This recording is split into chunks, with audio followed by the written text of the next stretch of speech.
troviamo nel Parco Naturale delle Dolomiti, 11.200 ettari di bellezza pura. Questa è una delle entrate principali che ci porta alle cascate di Fanes, ma non solo, è anche un lungo percorso botanico che ci racconta tutte le piante e gli arbusti del parco.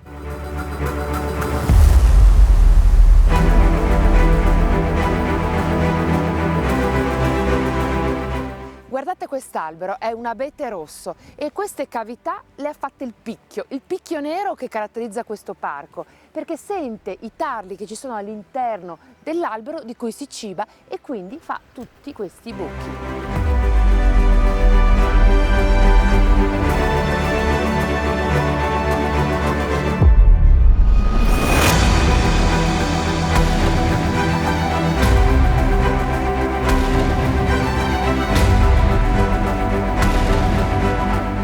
Siamo arrivati alle cascate di Fanes, uno dei punti più belli e magnetici del parco. Sentite la potenza dell'acqua.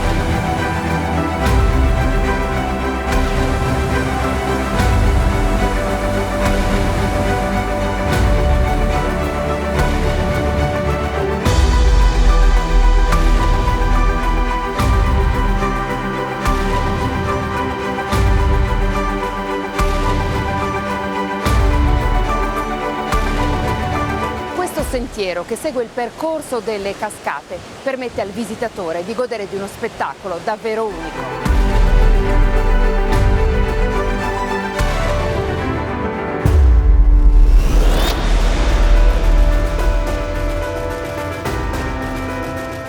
L'abete è una pianta tipica di questo parco, ma come si fa a riconoscere un abete bianco da un abete rosso?